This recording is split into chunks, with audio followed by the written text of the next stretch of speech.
You are listening to This is Oklahoma, hosted by Mike Hearn, telling stories of Oklahomans and those that have made it their home. Before we get into today's episode, I want to tell you a little bit about our current sponsors, the Oklahoma Hall of Fame. As you well know, if you've been following This is Oklahoma, they've been a huge part of this podcast. So this podcast is presented by the Oklahoma Hall of Fame, telling Oklahoma story through its people since 1927. For more information on the Hall of Fame, go to www.oklahomahof.com and follow them on Instagram for daily updates at OklahomaHOF. What's up, guys? Welcome back to another episode of This is Oklahoma. Mike Hearn here, your host, back with another episode up in Stillwater today.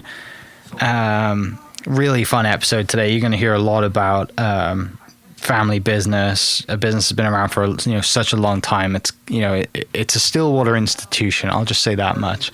But Chad Watkins is on the podcast with me today to talk about his family business, Dupree. I mean, it's on the strip. You'll know it. You've seen it. You've probably bought things from here. I mean, even if you're not an OSU fan, you probably know what this place is. But Chad, thanks so much for having me today. Excited to share a family story and dive into the history of this business, because like we were saying, chatting before we started recording, it's been around for so long, and a really neat story behind it. So thanks for having me, and excited to share the story. But before we do dive into the business, tell me a little bit about you. What's kind of like your Oklahoma story? Let's see. Well, I am 52 years old. Grew up here in Stillwater. Dupree's has been around since 1966, so a while. And a lot of people ask if my last name's Dupree, but a gentleman by the name of Gordon DuPree started it. He was an All-American wrestler here at Oklahoma State and real involved with the athletic department. So when he started the business, he had a lot of ends and knew a lot of people. So, and of course, our location is great, right down here by campus and stuff. So got a great location, and he owned it until like 1982, and that's when my dad bought it from him. And my dad took it over in 82 and ran it until 1998, and then turned it over to me and my brother in 1998. Yeah. So grew up here in Stillwater, went to Stillwater High School, was a Pioneer, and then went to OSU. And so I bleed blue and orange here, the city of Stillwater. It's I feel pretty lucky. It's a great town, great people. So just feel blessed to be here. Definitely. And this has been one of the better years, right, to be an OSU football fan anyway. Yeah, definitely been a great year to be a football fan, and that sure helps business a lot. Yeah, so. No doubt. So growing up then, this has kind of always been, in and around your life, whether it was your dad working here or taking over the business and the family owning it. I mean, what are your earliest memories of kind of the store and stuff like that? Well, I remember obviously coming down here as a little boy all the time and getting the first pick at the latest and greatest shoes that had come out, which was always kind of fun to take. But my dad probably used me as a little bit of a marketing tool. So I would get the new stuff and take it to school, and a lot of my friends would see it and say, I've got to have those too. So, but it was always neat being around sporting goods, because grew up in athletics and we're big fans, and get to see and meet a lot of OSU people, famous athletes that come in here and been a part of it, and had some famous employees along the way. Garth Brooks worked here back in the 80s, so he's probably our most famous employee. But the story I like to tell is when I was a senior in high school, we had a Dupree's softball team, rec softball team, and it had Garth Brooks and Bill Self on it. So quite a rec softball team I was involved with. So do we have a Dupree Hall of Fame or Wall of Fame anywhere? I need to do that, but that would be awesome, right? We don't, but we should, because we've had some famous people come through here for sure. Yeah, so. Definitely, and we'll talk about it more, I'm sure, at the end of the podcast. But we have a shared love of golf, and obviously, when I saw Ricky just wearing that T-shirt that just said Stilly on it, I'm like, I need one of those T-shirts.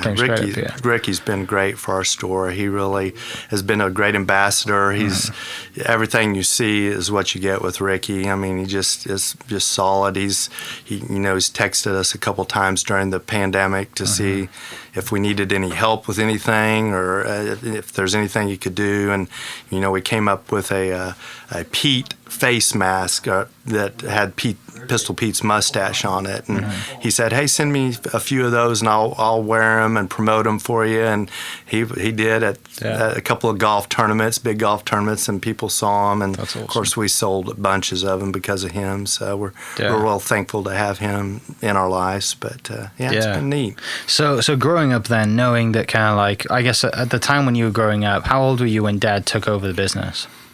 Let's see, I was probably 15 years old. Okay. When he took over. So at that point then, you're 15, 16, 17, when your dad's taking over the business, you're going through high school. Are you thinking, obviously I'm going to go to OSU. What is your kind of career path and an idea at that time?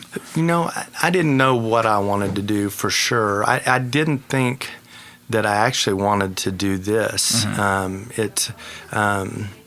When I went to college, I kind of wanted to get in the restaurant business. So just out of college, I ended up opening a New York bagel shop in Wichita, Kansas, and ended up opening 3 or 4 of those in Wichita. Okay. And was in the bagel business for a while, and then they went public, and I sold out, and didn't know what I was going to do at that point. So I thought my dad was getting to the age that he was thinking about retirement. So he just asked if I was interested in coming back down here, and I thought, it's time. But I was glad I went out and did my own thing for a while, because I learned a lot of life lessons, just being out on my own for a while. So that's one thing that we've kind of been a recurring thing that people have said on the podcast. A lot of family businesses that I've had on the podcast, some of the guys have said, I'm the same thing. Like either our parents encouraged us to leave, to go out and do our own thing, because there's always that safety net of, hey, we have a family business, I can always go back. Right. But also, I guess you're more self-fulfilled, and I think you probably get a little bit more respect from others knowing that you've gone out and done your own thing and then returned as well. You bet. I think it worked out perfectly for me, really. I like I said, I learned a lot being out on my own and doing my own thing, and I think there is some gratification and that, hey, I could have done something else had I needed to, but this was a great safety net for sure. So what makes you then, do you go to OSU to do restaurant management, restaurant based kind of degree? I did. Okay. I did some hotel and restaurant degree, and really enjoyed. I still enjoyed it, but it's funny because a lot of people that enjoy cooking and doing that kind of stuff, once it becomes work, it's not as fun anymore. So that's one of the realizations of life. I think that sometimes when you think you love something, when it becomes a job, it's not as much fun. I'm pretty good friends with a golfer named Bill Glasson, who was on the PGA Tour for years and years, and I told him one time, I said, "Man, you are the luckiest guy in the world. You get to play golf for a living." And he told me, "I'd rather mow the yard than play golf." So it's always, I guess anything is like that. Once it becomes a job, sometimes you lose the enjoyment of it. And that traveling can get old, right? Being away all the time, away from family. I mean, the grass is always greener. Always. For sure. No, you're right. So why the bagel business, and why Wichita, Kansas? Well, the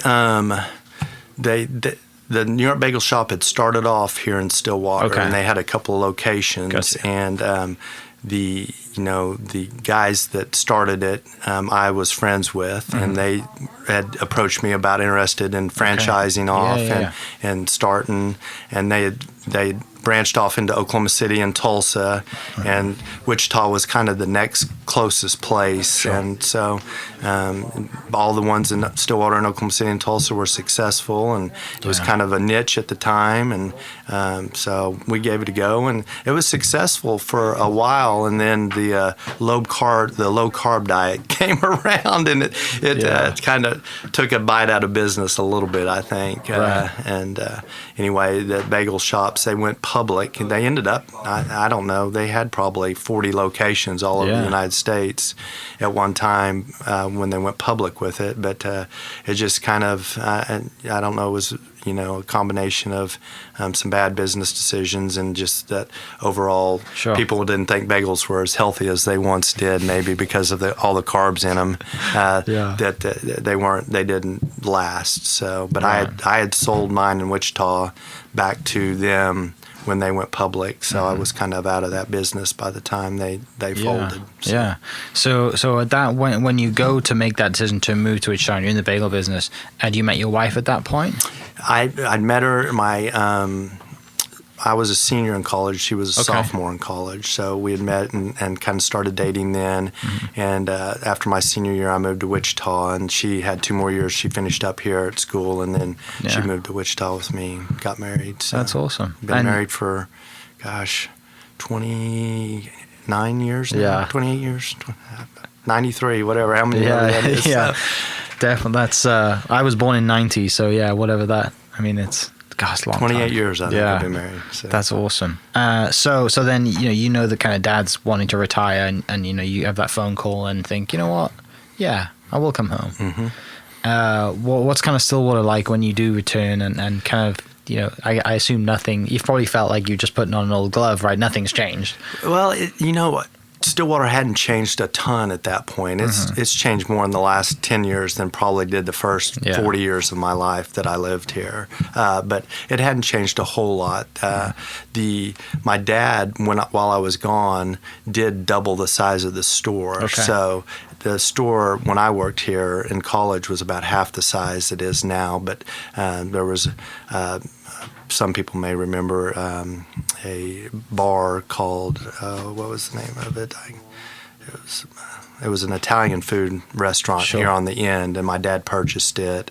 I think it was called Antonio's, and we expanded. So the store was bigger, and the part of the reason we were able to do that is because Dad had, that was about the same time Garth Brooks was starting his concerts, and he had given us the opportunity to print a bunch of his concert shirts. Wow. So we were printing a bunch of his concert shirts and making a little bit of money off that. Yeah. So we're able to save up some money and purchase the buildings and expand. Yeah. Thanks to Garth. Yeah, what a blessing that is, right? Right. Yeah. So you come back then, the store's doubled. At the time, social media is not really a thing, right? Like it's just word of mouth. People on campus know where to go. There's probably not that much competition for you at that point in the town compared to now. Everyone's buying online. There's 8 different shops you can buy stuff at, and all different logos and stuff. What, I guess, when you came in and you always kind of have that, you're the next generation of business, right? So you're coming in with new ideas. Was there any kind of like you and Dad, talking about stuff, and Dad's like, I don't want to do that? Or was he ready to just like, it's up to you now, go for it? He pretty much left us alone and let us, do our things. We didn't hesitate to ask for his advice when we thought we needed it, but we tried to leave him alone. We wanted him to be able to enjoy his retired life. We tried not to bother him with any of our stresses. It's like maybe grandkids, you always tell them about all the good things and never tell them about the bad things, just because you want them to always be happy. So, but if we had a problem or a question, we didn't hesitate to ask him. But otherwise, he let us kind of do our own thing. Yeah. And you were printing, you said the high school stuff and OSU stuff at that point, but then, like I said, you were doing Garth shirts, and was that kind of just it, or were you breaking out to doing anybody's, like, what I'm thinking is people's, like, they give you a design, they say, hey, can you design 20 shirts for us? Do you do that as well? Sure, you bet. We do everything, and the nice part about Stillwater is it's such a, we have so many kids that come through here, and they'll order shirts maybe for their fraternity or sorority, and then they graduate, and then they go to work for somebody in Dallas or Houston or whatever, and they'll call us back just because they're familiar with us and keep buying shirts from us from whatever company they're working with now. So we were able to expand, and I think mostly, hopefully, through good work ethic and being trying to do the best we can always, and getting that reputation, and been able to expand because of that. And constantly building a relationship. Like I said, Ricky's calling. You're building a relationship with the people who have either bought stuff from you, have worked here, And, you know, no matter where they are, I mean, there's people who don't go on to be like the Garth Brooks or the Ricky Fowler or Hovland or whoever that study at OSU, but they go on to, just like I said, down to Dallas, and they're in a business. Like you know, you cater to everybody, but it's like the Oklahoma thing, isn't it? It's just be nice to people, and they'll respect that, and you provide a good service, and they can rely on you. That's our motto, hopefully. I mean, that's what we've tried to do over the years, just try to treat people like we'd like to be treated. So. Do you have any family working in the store with you now? Yeah, my brother and I both have operated. So my brother's a partner with me, 50-50. So we've been doing this since '98 and haven't had too many knockdown, drag-out fights. I think we are very good complements of each other. I'm a little more progressive, and he's a little bit more maybe not so, you know. But we never argue about anything. Both of us are laid back enough that we, you know, throw our ideas out there, and we can usually meet in the middle somewhere. Yeah. What's been, I guess, the biggest change that you've noticed kind of over the years that you and your brother, you know, took over from Dad? Well, the obviously there's a lot more competition in the business, but you know, when we first took over, there was, you know, what we like to think shirts were kind of basic. They just said OSU on them or Oklahoma State, and we've really got into the, you know, hiring graphic designers that have kind of tried to jazz up the design and try to make shirts so that, you know, everybody doesn't look the same. We offer something a little bit different that's unique from other people's designs, and OSU's been real good. That was another thing when we first took over. There was no, I mean, you could print whatever you wanted, and you didn't have to answer to anybody. But now we have to send every design that we do to OSU licensing for their approval, and now pay a royalty on it, which didn't used to exist too. So, so those are some of the major changes really in our business. But it's good. We work hand in hand with OSU, and I get it. I mean, of course, it's their logo, and we're making money off of it. So you know, they deserve a cut of it, and we feel like we're helping, and we like to help OSU. So was it? I guess when the licensing came about, you guys, I assume, were probably kind of grandfathered in because you've been doing it so long, whereas people who are trying to open up, you know, like similar business to you or a competing business to you, it's a lot harder for them to get the licensing now. I would assume so. Anyway. I would assume so. I'm not sure how OSU, I'm sure they know, look at each business, you know, and see, you know, if they've already got people in that town selling, or I don't know exactly how they handle it, but obviously since we'd been doing it for so long, we're local, that we were grandfathered in, but we still, all the royalties applied to us just like they do anybody else. Yeah. So. Well, and a lot of people probably don't know the difference, but like I had Elise Wade on the podcast last year, Elise rode Bullet a couple of years ago. And she was saying that even she had to go through certain licensing because it was either like athletic licensing or it was the school's licensing separately. They're two separate things, right? And and she said it was like, you know, with all the NCAA stuff going on, and it was really difficult just as a student to say which pictures she can post and what she can't post, and because she was making money on it as well as you know, on Instagram or whatever it is, like you know, it's mad. It is, it's a mess. I mean, it's ever changing, obviously, with the new NIL deal, and we're still trying to feel our way through that whole mess. But you know, you've got athletes that are coming down here now that want to make a T-shirt design that has their name, image, or likeness to it, and trying to figure out what you can do and what you can't do, and so it's been a challenge, but it's I mean, there's obviously, it opens up some doors for some opportunities to sell more T-shirts. For sure. Because I mean, you know, I guess in the years past, it's mostly been football players or quarterbacks that have kind of wanted to make their money or should have made money for them because they were, you know, effectively making a ton of money for the school.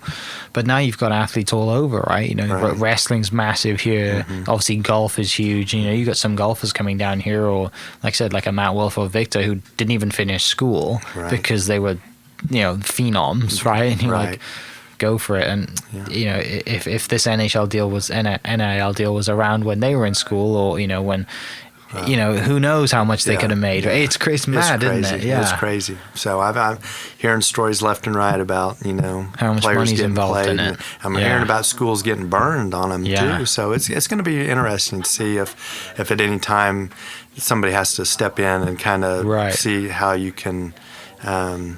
I don't know, just monitor this a little bit better. Right now, it's going crazy. It's the Wild West right now. It's the Wild West isn't it? right now, for sure. Yeah, I remember, you're seeing football players get given cars and trucks. And, I mean, with the football team so big, it's got to create some diversion between the team, right? Because you've got some guy who's probably blocking for a quarterback, right? And he ain't getting anything. Right. And the quarterback's making, 6 figures. It's going to be, you're going to have to balance all this out. And they're kids, isn't it? Yeah, I always think about that stuff. Like it's crazy. It is crazy. So it's going to be an interesting next 3 or 4 years in college athletics for sure. So I'm anxious to see how it all kind of pans out. No doubt. For you then, what has been some of your great moments as either a business owner or just a fan of of this town and this team and this school? Well, just the first the memories of bowl games. My family's been to almost every bowl game in the last 15 years now. We've been to a bowl game, so that's exciting. We love that the football team's so consistently good. It obviously helps with business, and more people come to town on game days and stuff. And we love what everything Boone Pickens did for Oklahoma State has helped Stillwater immensely. Gallagher Iba being so much bigger and nicer, and the football field obviously being so nice, and the Final Four in '95 was was my oldest son was actually born in between the Sweet Six or the Elite Eight game, I think, and the Final Four game, and I made my wife leave the hospital a day before she was supposed to, so we could come home and watch the Final Four. So anyway, and so it's you just create great friendships and memories, and a lot of the athletes come in here and you get to know them, and you love to see them go on to play pro sports and be successful and good people in society. So and the great thing, it's great to watch these kids, right? Because they are kids, really. Go on and do amazing things and be in the NFL or be playing, MLB or golf or wherever they are, and even business. They don't have to be that, and they just have such a pride for the school that they went to, and even on someone like in my case that I didn't go to Oklahoma State. I'm not from Oklahoma. But as a fan, I kind of have that as well, right? And it's really cool to. And the one thing I noticed when I started traveling was that anywhere that you go, and this doesn't happen back home. This only happens in the States. Anywhere that somebody travels from, they always wear like their school or their city or wherever. Like they always wear those colors when they travel. I'm like, why do they do that? Like. And now I get it, right? Because you're prideful. You have a sense of, you just want to show that, hey, I'm from, I'm an Oklahoma State fan, or I'm from Oklahoma, or whatever. Like it's really cool. And then for you, like you get to facilitate that because most of them are either calling you up and saying, hey, can you ship me some stuff, or they're coming in here and grabbing stuff before they go home for the holidays. That's right. So it's great. I mean, people like Ricky Fowler and Victor are just such great ambassadors for Oklahoma State, and it makes you feel good that they're out there representing Stillwater and Oklahoma State the way they do. So when I guess the social media kicks off and media is out there and Facebook and everything, was there like a kind of like a pinch me moment when you see somebody who you've known has been wearing your stuff for a long time, but the media actually gets them? Is there a moment like that you get a phone call from your brother or from family that said, hey, guess who's in our shirt and he's on TV? Yeah, we do that quite often. We'll see, Mike Gundy wearing one of our shirts on Twitter or something like that. Or Ricky obviously was probably one of the biggest ones. That you talked about the Stilly shirt that he made famous, and he would wear it quite often, and he would tweet out, hey, look at the shirt I got at Dupree Sports, and we would get hundreds of people in here buying it, and and I'm not the most tech savvy person in the world, so I'm just barely into Twitter with all this new Instagram and whatever else. TikTok and all the other stuff. TikTok. I can't even keep up with that stuff anymore. So that's what it's probably about time for me to retire because I don't. The Twitter is about as far as I'm going to go probably. So, and this is my first podcast ever. Yeah. So well, we appreciate that for sure. You betcha. So it's ever growing. Is probably outgrowing me for sure. Yeah. So talking, I guess, with, more moving on social media, kind of as the business progresses, like I said, Dad made it bigger and you're getting orders and now you're shipping stuff online or you're shipping stuff all over. It's so much easier to sell an item and to send it now than it was probably when you started and obviously when Dad started. And you've got worldwide reach now from Stillwater, which, growing up, you're like, this is, we might be sending stuff halfway around the world. That's crazy to think that. But the ability to do that now is so awesome. Yeah, it's amazing. We got hooked up with a company called Order My Gear, and they're kind of our online store presence. And it's a neat way because we'll develop a store for instance, we just did one for Oklahoma State softball for all its fans, and we sold over $16,000 worth of merchandise they take the store and they send it out to all their fans all over the United States, and people go online and buy the gear, and it's a lot different than, I could never get 16,000 worth of people walking in here to buy softball stuff. So it makes,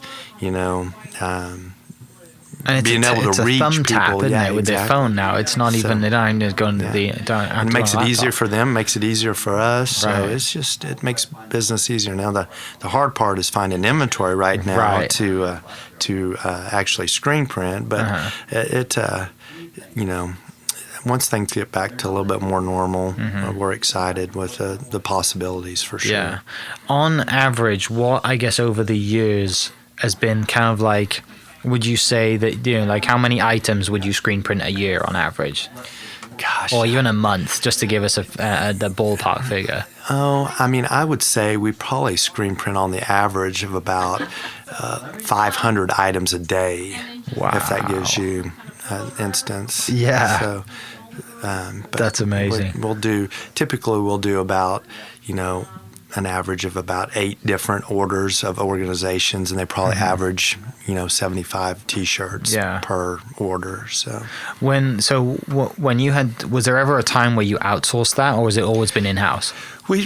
Sometimes when we get, this week we've been working on all the bowl stuff for the football team. We're doing all the gear that all the football players are going to wear down in Arizona. So, and we were already backed up. So we have a place, Greenhouse Graphics over in Tulsa that will do backup work for us sometimes. We have to outsource it. So it's a nice problem to have. It's a nice problem to have. It is, for sure. So. How does that relationship with the school, how of all the places that are in town, was it because you guys were kind of the original one and that relationship was already built? Yeah, I think it was just built from the start, and like I said, we've always tried to treat them right and do good work for them. So we've never given them a reason to go somewhere else, hopefully. So, and I think, that's one thing about OSU people. There's a lot of loyalty there. They know that my family's season ticket holders in every sport up there, and they want to try to help the people that are helping them. Right. So. No, that makes sense, and it's really cool to just kind of build that relationship over the years and know that it's as local as the family, local as it gets, right? Like you guys have been here for a long time, and like talking to Mr. DuPree, who started the business, and you guys have taken over and kind of continued the legacy, which is really neat. I'm sure they really appreciate that. Then loyalty's huge, isn't it? Yeah.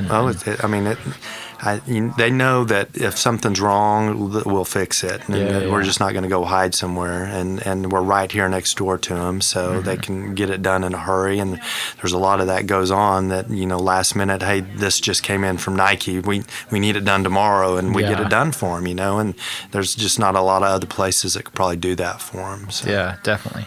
So you mentioned, obviously, Garth Brooks used to work here. Do you have any, I guess, over the years of people, there's many more people you've had work here, but over the years, do you have any funny stories that come to mind, not just of Garth, but of others who have worked here and just, things people listening to would be like, oh, I remember that name. I know that person. I'm trying to think if, ones that you're allowed to tell, I guess. Right. What's this rated? Is this PG or I can edit anything. There you go. So, some of the funnier Garth Brooks stories, when I was a sophomore in college, he when he was first getting started, he had a concert in Dixon, Oklahoma, that we all loaded up, all the employees, in a bus and drove down to watch him. And we got down there, and Garth was performing, and me and a few of my college buddies, they were doing the Cotton Eye Joe or something out on the floor, and we thought we'd get out there and give it a go. And I guess some of the locals didn't appreciate our rendering so a big barroom brawl broke out, and Garth was in the middle of it all. And I think I'm banned from Dixon, Oklahoma now. I haven't checked. It's been about 30 years, but they may still have a wanted poster up there for me and my buddies. That's so went into Dixon, Oklahoma. So, but it was great to see Garth, rise. I mean, he played at Willie's, which is right a little bar right across the street, and we'd go over there and watch him after work a lot, and knew he was talented. But it's just amazing how big he's become. So he seems like the same old Garth to us. So that's good. Another guy, kind of like Ricky Fowler. I mean, what you see is what you get. So. Yeah. Have any of them been back recently? Garth is probably hadn't been here for about 5 years, I would guess. He had a daughter that played soccer here, and so he came in about 5 years ago and was in town visiting her and brought Trisha with him, so I got to meet Trisha. And Ricky, I think it's been about a year since he usually tries to come in once a year usually around OSU football homecoming time. So, but I don't think he was in this year. So it may have been maybe a year and a half or so since we've seen Ricky. Yeah. But they try to stop back by every now and then. So that's cool to have that relationship and just know them just as who they are, right? Not just as everyone sees them on social media or in the internet, like, oh my gosh, it's Garth Brooks or Ricky. It's like, no, it's just one of the guys, right? Or whoever. It's really cool to see that and have that relationship. And again, it's at Oklahoma standard, I think. Even though Ricky's from California, he feels like an Okie to me, for sure. Yeah, so. Definitely. Well, just recently had a little kid, right? Yeah, had a little daughter. Yeah. So just recently, I texted him, congratulated him, didn't expect to hear back from him, but he texted me right back, said, thanks a lot, Chad. So he didn't have to do that, but he was nice enough to You're sending respond. some baby gear. Yeah, I definitely will. Yeah. I definitely will. I've walk that fine line. I don't want him to think that I'm trying to market myself. Hey, by the way, can you post this? So I want him to know that we like and respect him for who he is and not for what he's done for us. We just appreciate what he's done for us. So. Yeah, no doubt. Moving forward, then I guess what's kind of like, I guess you're obviously you're going to keep doing what you're doing, but kind of future plans and where you'd like to see the business, and maybe for you an exit strategy so you can go play more golf. I don't know. I'm starting to get to be that age, where we're starting to talk about it. I've got a 27-year-old son, a 22-year-old son, and a 21-year-old daughter, and I don't know that any of them are interested in the business. And my brother has 4 kids, but they're a little bit younger. His oldest is 19, so I've probably got about 4 or 5 more years in, and we don't have an exact plan yet, but we're obviously probably going to do it a lot like my dad did. I'd like for my kids to go out and try some other things, and if they want to come back here and do this, it'll be here for them. But I don't want to, pressure them to feel like they have to do it. Right. And if we get to the last child and nobody wants to be involved, then we'll cross that bridge when we come to it and sell it to a stranger, I guess, like Mr. DuPree did, basically. So, but we'll see. We want to keep it around in the family for as long as ever somebody might be interested in it. Yeah. As far as, I guess, items, I mean, like I said, the store's doubled in size, and that, when you go to doing so many, 500 screens a day, I mean, you're doing so much stuff. Is there any items out there that I guess really shocked you, that really flew off the shelf, that you were just like, we've got to put this out because it just says this? But is there any like kind of surprises you had, or any moments that as a business owner you were like, I know this is a risk for us, and it kind of really paid off?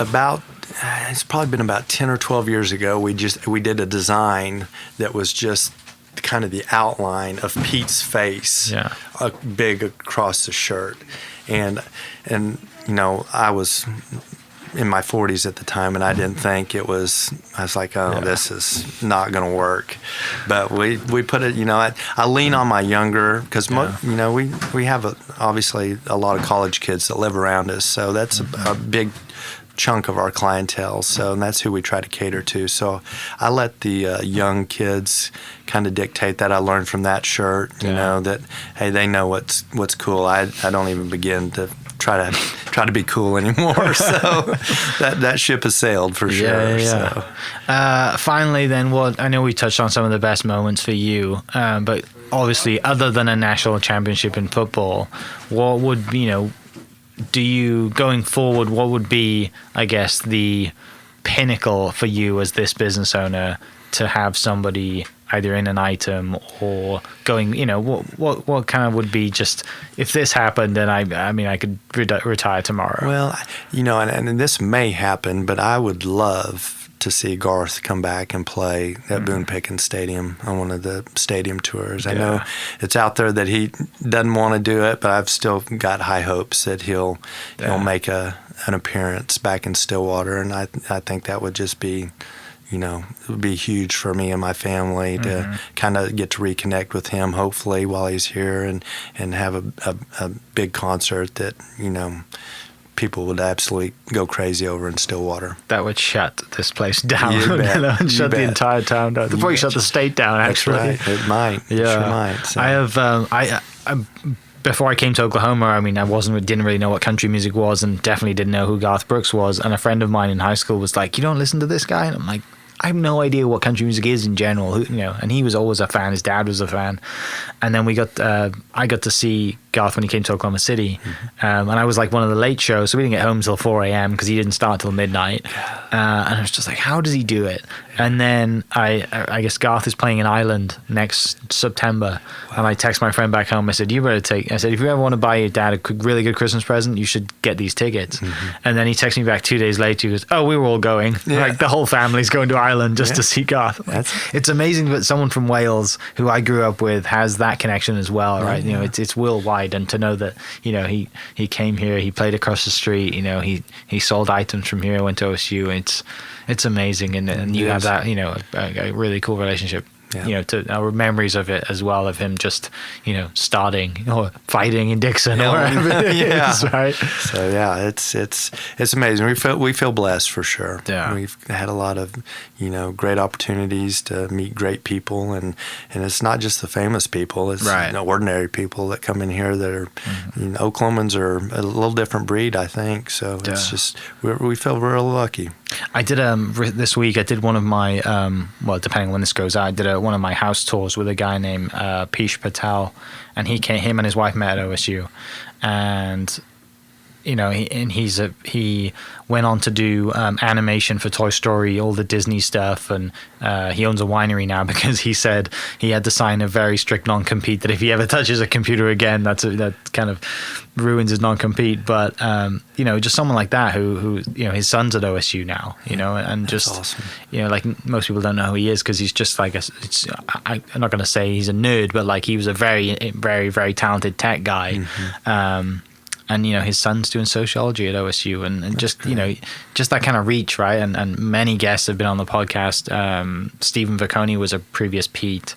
Gonna hopefully have Les, who was the Les Brown, the what's it called, the guy on the microphone of the games, Les.